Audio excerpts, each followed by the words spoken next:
आबकारी मंत्रालय, शराब मंत्रालय मिला, इसके साथ साथ उद्योग वाणिज्य मंत्रालय मिला, आदिम जाति कल्याण मंत्रालय मिला, और भी कौन कौन से मंत्रालय मिले वो अभी आदि अधूरी मुझे जानकारी नहीं है।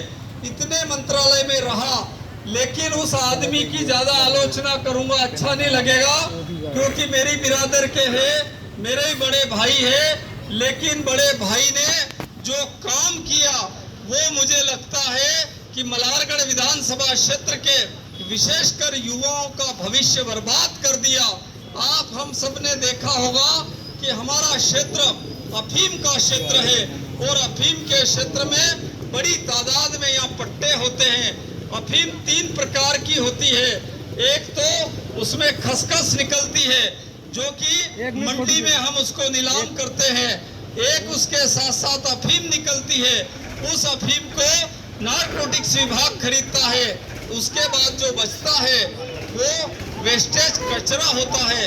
उस कचरे पे इस मंत्री और इस सरकार के जो जनप्रतिनिधियों की नाकामी के कारण सुप्रीम कोर्ट में इन्होंने ठीक तरीके से पैरवी नहीं करी, उस कारण से उस पे एनडीपीएस एक्ट जो कि आबकारी एक्ट में आता था, उसको एनडीपीएस एक्ट की धारा 8/15 में डाल दिया। और जैसे उसको 15 में डाला, हमारे क्षेत्र में ठेके होते थे और ठेके से डोरा चूरा बिकता था, लेकिन मंत्री की नाकामी के कारण ठेका पद्धति बंद हो गई और उस जो डोरा चूरा था वो घरों में पड़ा। और जैसे ही पड़ा तो जितने भारतीय जनता पार्टी सहित जनप्रतिनिधि के कारिंदे हैं, उनके जो पुलिस वाले हैं वो सिविल ड्रेस में आते हैं, और सिविल ड्रेस में आकर के दादाजी के नाम का पट्टा हो तो उस पोते को आकर के कहते हैं, अरे भाई मुझे डोरा चूरा चाहिए, और वो डोरा चूरा के लिए 1 लाख दे दूंगा, 1.5 लाख दे दूंगा। इस तरीके से पुलिस वाले जाल बिछाते हैं, और जाल बिछा करके जो नौजवान जो कि 12वीं कक्षा में पढ़ता है, उसका एक सपना था कि थानेदार बनूंगा, उसका सपना था एसपी बनूंगा, कलेक्टर बनूंगा, तहसीलदार बनूंगा, एसडीएम बनूंगा, व्यवसायी बनूंगा, इसलिए वो पढ़ाई करता है। लेकिन उस लड़के के मन में, उसके दिमाग में ये पुलिस वाले जो कि सिविल ड्रेस में आकर के उसको कहते हैं 1.5 लाख रुपए कुंटल का डोरा चूरा मुझे 10 किलो चाहिए।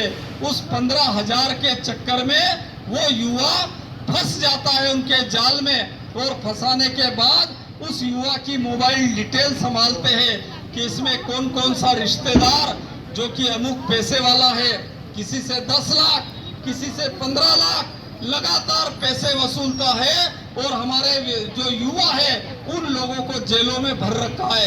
आप मंदसौर की जेल में चले जाइए, आप रतलाम की जेल में चले जाइए, कनावटी की जेल में चले जाइए, प्रतापगढ़ की जेल में चले जाइए, गरोट की जेल में चले जाइए, जावत की जेल में चले जाइए। हमारे क्षेत्र का 18 साल से लगा करके 35 साल का युवा जो कि जिसको आगे बढ़ना था उसको आपराधिक किस्म में बना करके उसको सीधे जेलों में बंद कर रखा। मेरा साथियों से अनुरोध है, निवेदन है कि आज फिर समय है।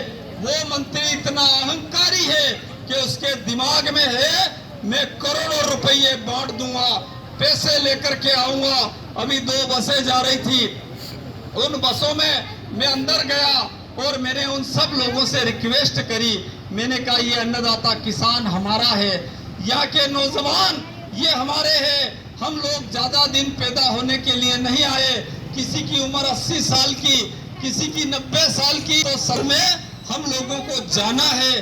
कम से कम हम जिस मिट्टी में पैदा हुए, जिस इलाके में पैदा हुए, उसका इतना ख्याल तो रखे कि जो लोग आज जैसे मैं निकला 5-7 दिन से जो मेरी ललाट देख रहे होंगे पूरी लाल लाल हो गई है।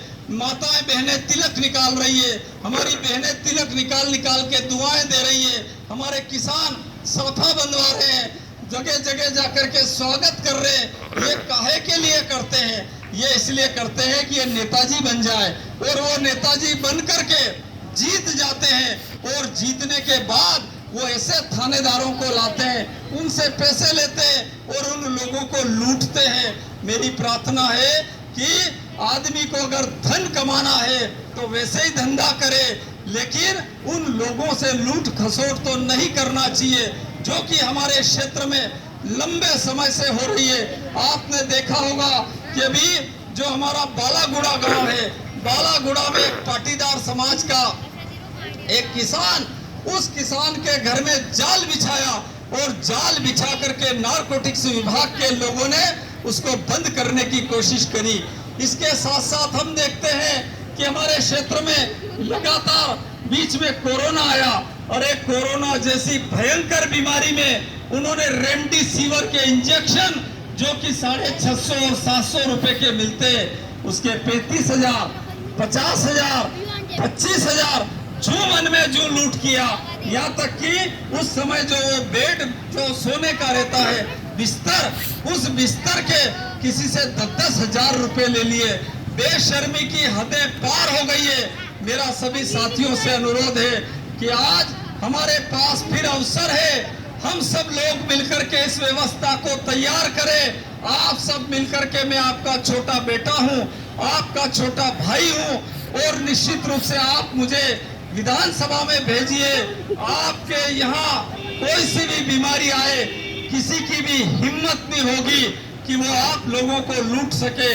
कोई भी थानेदार आ जाए, कोई भी तहसीलदार आ जाए, लेकिन उस तहसीलदार और थानेदार की हिम्मत नहीं होगी कि एक आदमी का डोला चुरा में फर्जी तरीके से पकड़ा